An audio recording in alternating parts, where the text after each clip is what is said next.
What's going on? Welcome back to the RedBeard Outdoors podcast. I'm Jonathan, your host, and here at RedBeard Outdoors, I talk about faith, family, fitness, and the outdoors. I'm just someone who's passionate about gear reviews, doing my own version of that. Sitting here in front of you, I don't do any fancy camera work, any of that. Today being Tinkering Tuesday, I have a gear review for you, but also a story to go along with that.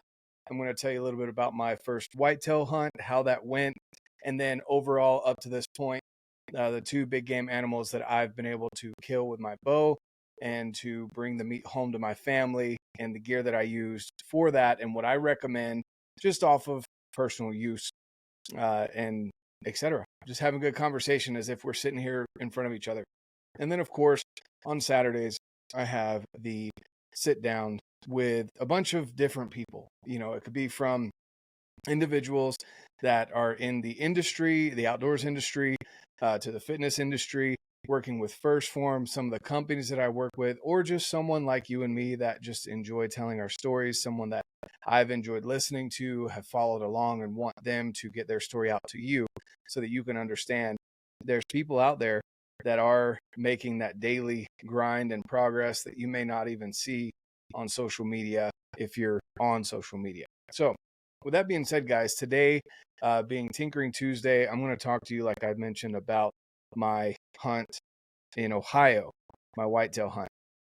Before I get into that, though, I do want to remind you, if you are interested in getting into the giveaway that I've got going all of December, guys, check it out in the link down below. Get your email sent over to me.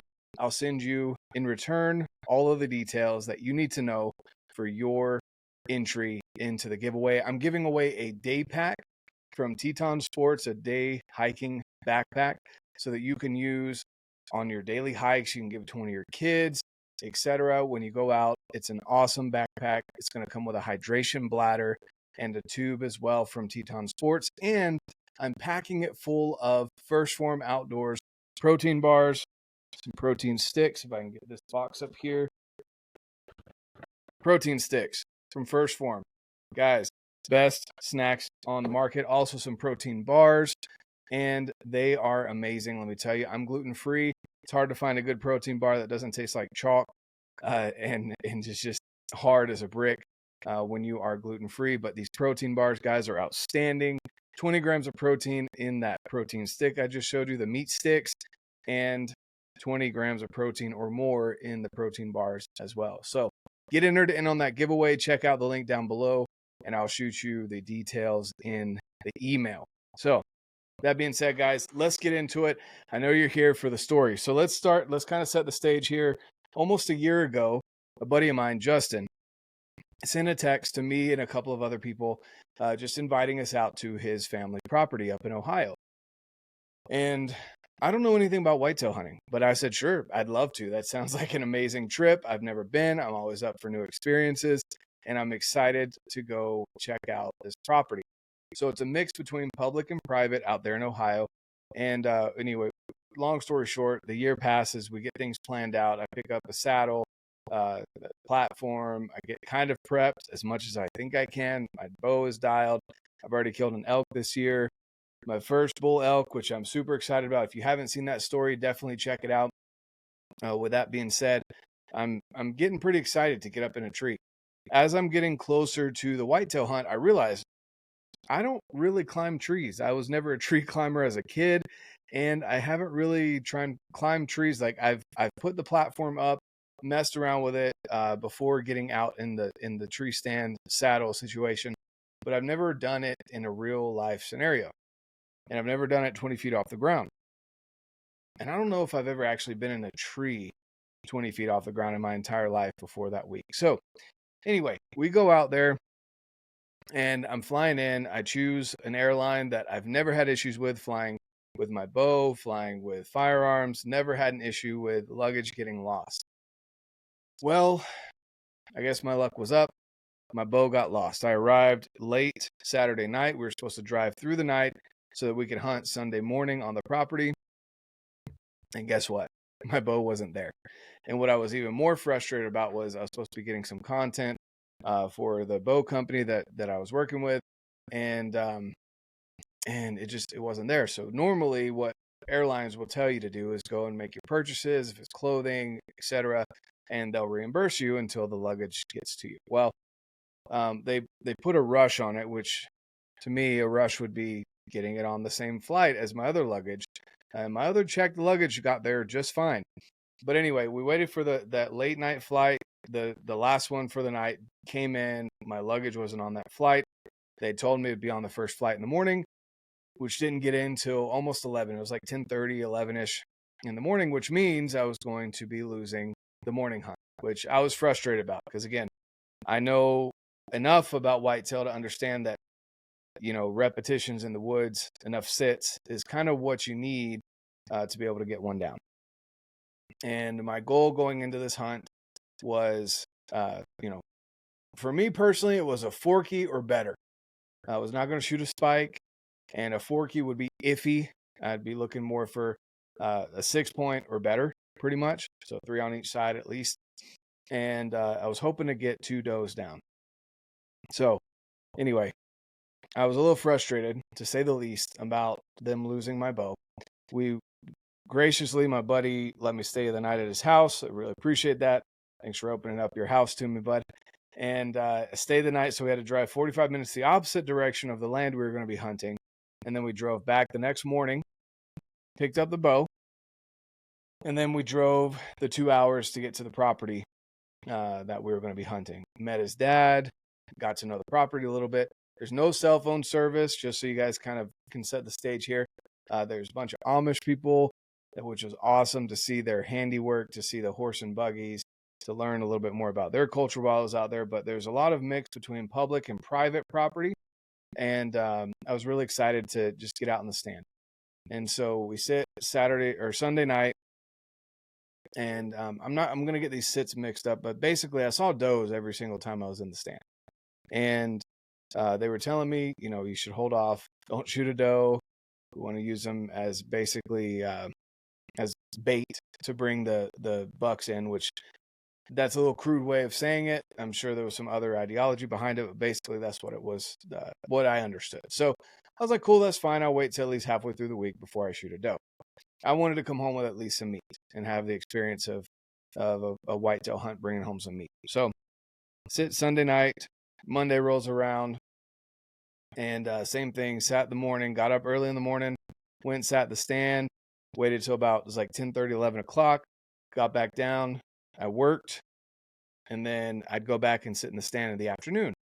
And it was just an awesome experience going through each day, seeing the deer as they were coming through. And then I want to say it was either Monday or Tuesday night. I'm sitting there in a tree stand. So this is one of the times I'm in the stand, not the saddle, because they had some stands preset at these different locations. And so what ended up happening was I was sitting in the stand, and as I'm sitting in the stand, sorry, there might be some alarms you might hear. Looks like they're coming down my road. So if you hear that, I apologize. Either way, I'm going to keep trudging through it. So with that being said, I'm sitting in the stand, and I'm watching these does come running down this hill in front of me, just like perfect. They were going to go out to this field that I had a perfect line of sight, multiple shooting lanes. I was really, really excited about this. Well, never mind. I think they're doing some kind of parade. So I'll be right back. All right, guys, we're back. I have no idea what that was about. There was no parade. It was just a bunch of the cop cars and a fire engine. So I don't know. I'll go look it up later and see what was going on. But either way, they weren't running anywhere. It didn't look like there was any kind of emergency. So I have no idea what was going on. Either way, let's get back to it. So I'm sitting there in the tree stand, and I see a bunch of does run down the hill, and I'm thinking, in this area, there's not really any big predators in this area. So there's got to be a buck. And this is like peak rut, or supposedly peak rut, right in the middle of November time frame. And I'm just getting really stoked. I'm sitting here thinking, man, this is going to be awesome. We're going to have a great evening. I'm going to get my first buck. I'm getting all excited, going through some breathing exercises, watching these does. And the does were literally going right underneath me in the tree stand, which that was a cool experience in and of itself. The fact that they had no idea that I was there. And so I'm watching them, and I see one. I'm like, oh, that one looks a little bit different. Maybe it's just a young doe. and they're all running down. And then there's no buck that comes down the hill. So I was like, well, then I'll just get some shots of these does and kind of look out in the field, and maybe the buck will come in later. I have no idea. So I'm sitting there watching them, and then I look, and 15 yards away from me, there was that one deer that looked a little bit different. I was thinking was maybe a young doe. And the deer puts its head down, and I see something. I'm like, wait, that one's got antlers. Pull up my binoculars. Yes, I had to pull up my binoculars. It was lower light. Pull up my binoculars at 15 yards to see that this was a spike. I was not going to shoot him. I won't lie. I was kind of tempted to at that point. I was like, I would like to get my first buck. That would be awesome. But I let them be, watched them in the field. They all ended up going back into the woods, running around in there, messing around. I don't know if there was a buck that just didn't end up chasing them down the hill or what ended up happening. But they all ended up back in the woods, and then I got out of the tree stand for the night and came back. I ended up asking permission to shoot a doe the next day because at this point I'd seen so many does. I was just like, I want to shoot a doe. I want to get some meat. I want to be sure that I'm bringing some meat home, and I want to shoot a doe. So the next day, we get up, we go sit our different stands. I didn't see one deer. I might have seen a doe, but I didn't see one buck at all.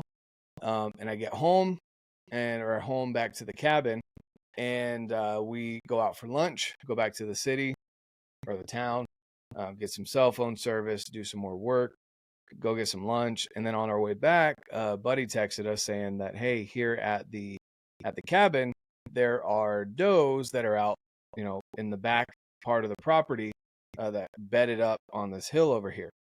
And so I'm sitting there thinking, oh, wouldn't that be cool to, spot and stalk a doe? Well, we get back, we spend about an hour or two. I'm doing some more work on the Wi-Fi, and then we get ready to go do the evening sit. And I was like, man, I wish those does were still there. I would have gotten one. I would have at least gone after it after lunch. And the guy was like, dude, they're still right up there on the hill. And I'm like, oh my gosh. So we've been sitting here for almost 2 hours, and I could have gone after those does. So I get out, I get one arrow out, my bow, my binoculars with my my rangefinder right here on the side, and I'm like, all right, I'm gonna go make this happen. And so I go chasing after where they said it was last, and Justin follows me with the camera, and we go across the little creek, and then I see a bunch of white tails, just the flag just as they're running up and over the hill, and I see two of them stop. And I'm like, okay, well, it's a more than likely not going to happen at this point because I know I'm there. But I start walking up the draw and finally get to a spot where the doe is very hard quartered away, and she's at 40 yards. But I had a clear shot. And I took my time because I'm like, worst comes to worst, we're going out hunting right now anyway, so it's not that huge of a deal if I don't get this shot. But wouldn't it be so cool to have it right here on the property, be able to take it back to the garage and clean it right there? So, I go through my process, draw back, go aim up, and then I hit her. And where I ended up hitting her, and I was aiming for the off shoulder. So normally what I aim to do is aim for the exit. Where is the exit going to be? And I want the exit to be in the pump house or whatever you want to call it, boiler room. But where the heart, lungs, all of that chest cavity area, I want that to be the exit. So I was aiming for that opposite shoulder. Well, me aiming for the opposite shoulder ended up with me hitting her. So I let the arrow go, and it hit her just in front of the right hind quarter. And so my buddy's looking at it, and I just see blood just dumping. She's just dumping. And she, mule kicks and is trying to run off, and then she hits the top of the hill. And the whole time Justin is sitting there behind me saying, get another arrow. I'm like, I don't have one. I didn't bring my quiver. It wasn't attached to the bow because we were hanging it up in the tree stand, and I only had the one arrow. That's it. So she kind of stumbles and falls back. In the meantime, I ask him to watch the doe. I run back to the cabin, grab my quiver, come back, and he says she hasn't moved. So she went maybe 15 yards, and we get up to her, and my buddy Jeff gets over there, and he looks at her, and just one look, he's like, well, that's going to be a fun cleaning job. And I told him, I was like, yeah, you don't worry about this. You go get your hunt in. You know, I'm going to take care of the doe, etc. And it did. It looked like it was pretty far back entry, but it did come out the opposite shoulder. So she was very steep, quartered away. And so we're taking some pictures, checking things out, etc. And this was the arrow that I used. So for those of you that saw my Broadhead review, you know that I was planning on using the Evolution Hide. Wait, let's see. No, these are Jekylls. So these are the Jekylls. The Jekylls are they're the mechanical. This is the WhiteTail, so this is almost 2.5 inches cutting diameter this way. And then you have that little head there on the top that's instant cut on contact. And then I've got that attached to I've got a titanium half out, 250 spine rip TKO, 250 spine, and then AE fletchings, First Phorm Outdoors, and Wild Arrow AE fletchings. And then I took the knockout, but I had a halo knock in there. Took the knockout so I could use it again. So what ended up happening, guys, and you can see, I mean, I'll tell you, from the shot placement, it looked really bad. So it was very, very back. But again, she was hard quartered away. So if you can picture this, it wasn't quite a Texas heart shot, but it was on the verge of that. And so right in front of her, snuck right in front of her rear right hind quarter and went up. It basically ran the spine all the way through the pump house, and she was angled up. So it actually was perfect angle. So it ran up, destroyed one of the tenderloins, didn't hit any guts, which I was super impressed with that big of a mechanical cut, but hit all the way through, left a huge gash in the lungs, the liver, the lungs, and then out the opposite side. So very quick and as ethical as I could make it shot. And I'm really impressed with how that went down. We got her all cleaned up, brought the meat home throughout the rest of the week. And we'll talk about this we did a hunt podcast with Jeff and Justin. It was an amazing week. We saw some bucks and had some amazing experiences. The last thing that I do want to highlight as far as the story goes is that I do see the benefits, the pros and cons between a stand and a saddle that I'll get into in another podcast, another review on the saddle itself. But me sitting in a stand being forced to face a certain direction didn't end up working out for me on the one buck that did come into shooting range. And so what was happening was one evening we were sitting this stand where there was obvious trail going in and out. There was a field out in front of me, and the wind was perfect for the field. So the wind was blowing blustering in my face, just this way and back towards my right shoulder, that way. So I was just, in my mind, I'm like, great. I'm right-handed, so my bow's on the left-hand side. I'm right-handed. I'm not going to need to shoot from back here because the wind is blowing that way like crazy. So they're going to catch my wind way before they get into shooting range if they were coming from that way. So I'm sitting there. I hear some rustling. And as you guys know, sitting there in the whitetail woods, you hear rustling and you're like, well, that could be a squirrel, whatever. Well, I heard the rustling and then I heard it start to be more like a footstep. One. And I was like, oh man. Like, I really hope that's not a deer. I look over my right shoulder, and sure enough, there's a little 6-point coming up. He stopped right at 25 yards. Perfect, clear window of a shot over my right-hand shoulder. And he sticks his nose up, and he's not liking something. He's obviously catching my wind. And I reach over really slowly, grab my bow, got that Mach 30 right here in my lap, and I'm just sitting there thinking, man, how do I get up and turn around to get a shot off? And by the time I had contemplated drawing, standing up and turning, he was gone. He had walked off. He didn't run off, but he had walked off. And I was kind of hoping that I would get another opportunity that evening, and didn't end up happening. So that's one of the cons of sitting in a stand, is you're kind of stuck within this certain shooting lane. Whereas if I'd been in a saddle, that buck would be on my wall right now. So short of some crazy mishap with the arrow firing, right? But that buck more than likely would have been coming home with me. And so that was the one buck that came into shooting range. The rest of the week, it was all just does or nothing. We had some pretty bad weather on Saturday, the last sit, and just wasn't able to make it happen. But it was an amazing experience overall. Whitetail hunting is different. It's more of a patience chess match kind of deal, which I would still say elk hunting and deer hunting out here is a chess match as well. But you have to strategically place where you're going to be sitting. And then on top of that, your shooting lanes, which everything was saying that back to the right of me, there was no way that a deer would come in that way. And of course they did. So deer are still going to be deer. Wildlife is still wildlife. But for the most part, it was a blast. I had an awesome time out there whitetail hunting for the first time. I'd highly recommend it for anyone that has the opportunity.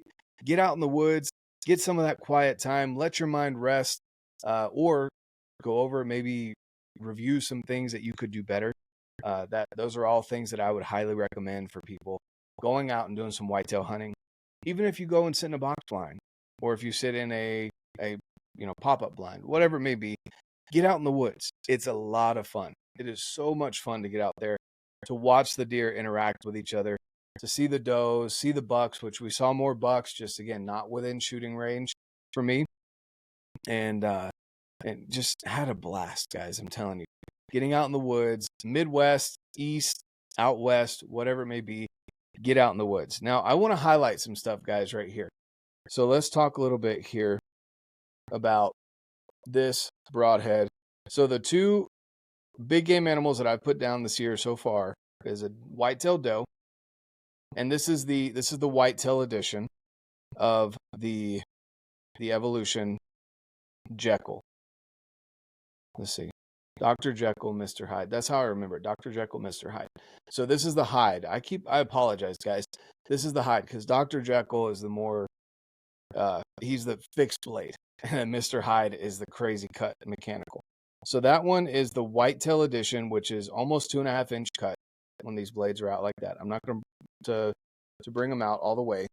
You can see how well that held up going through the entire body cavity on a whitetail.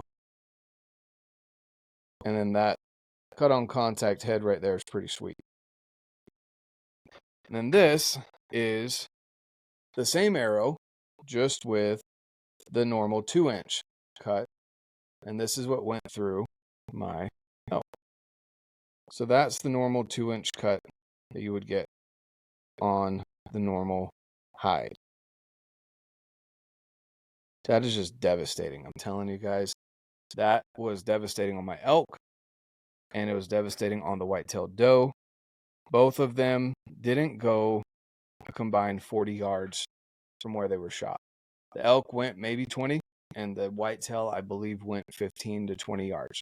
So evolution is definitely my broadhead of choice for mechanicals. I know a ton of people are still questioning mechanicals. I'd say definitely go check out evolution. They have the option to where on this broadhead, you can actually take these blades out, and put in the fixed blade version of it to make it a fixed blade. So if you prefer fixed blades, there are fixed blade options, which is the Jekyll. And then there are mechanical options that go from a 2-inch cut, like that one with the elk that I used, to a 2 and almost, I think it's 2 3/8. So almost 2.5 inch cut for the whitetail edition, and then a 3-inch cut on the turkey. So if you're looking for a turkey broadhead, I mean, heck, 3 inches, that is a huge gash to be able to go after turkeys with. So all of that being said, guys, evolution has gone through the two animals. I didn't need any follow-up shots. I only used 1 arrow per animal. And man, I was blown away by the performance on these broadheads. So these are the 2 that I've used. Those are my mechanicals of choice. Now, I'm going to tell you, if you're into glue-ins, if you would prefer to have a glue-in option rather than a screw-in option, Evolution makes a glue-in option for 4mm arrows, which is something that's huge for people that are interested in 4mm arrows, but not interested in them because of the components up front. Dale over there at Evolution Outdoors, go check out what they have for glue-in broadheads. I'm telling you guys, and even if you are concerned with, for example, the idea of having glue-ins and not being able to change between mechanical and fixed or whatever it may be, again, with the mechanicals, you can change out the blade length. So if you want to go shoot whitetail with some, you want to shoot the regular 2-inch for others, and you want to shoot fixed, you can change out those blade heads without having to actually change out the broadhead. So you can glue it in, get it tuned the way that you want it, and have it glued in, set with a collar on the outside, glued in down the shaft, and you can change the blades if you want fixed, mechanical, whitetail, turkey, etc. Guys, I'm telling you, it's an awesome system. I highly, highly recommend Evolution. Guys, they haven't paid me anything to say that. They're just the 2 broadheads that I used on, or the 1 broadhead that I've used on the 2 animals that I've harvested, killed this year in my hunting endeavors. And it'll be what I use going forward. I've got a late season archery tag still for elk here in Utah. And then I have my January cow tag for late season cow as well here in Utah. So those are my broadheads of choice, guys. That's what I've used. I absolutely appreciate the durability. I appreciate the cutting diameter that's on them. And they are the mechanicals that I would definitely choose if you're looking at going mechanicals. And if you're going fixed, again, there is the fixed option as well. So go check them out, guys. I'll leave a link down below here for the Evolution broadheads as well. If you have any other questions for me, feel free to reach out. My email, I love getting emails from you guys and responding to you. Also, shoot me a message on Instagram. I'm always available there to answer your messages. And guys, get in to the giveaway. I'm doing the December giveaway where I'm packing a day pack from Teton Sports full of First Phorm gear. I'm going to throw in some shirts of swag. I'm going to put in protein sticks or the meat sticks, protein bars, and then I will be buying you a case of the energy drinks or something of equivalent price off of the First Phorm website. Go check it out, guys. In the description down below, if you like this video, subscribe to the channel. Please follow along. If you're into the audio version where you listen to the podcast, go follow the podcast either on Spotify, Apple. Leave a review. That helps way more than you guys know. Leave a review, even if it's just 1 word. I really appreciate it. Thank you so much for the growth, guys. Have a fantastic rest of your week as we wrap up 2023 here in the next couple weeks. Enjoy your loved ones. Make time for them. Make some memories. And of course, get out, live your life, and love it.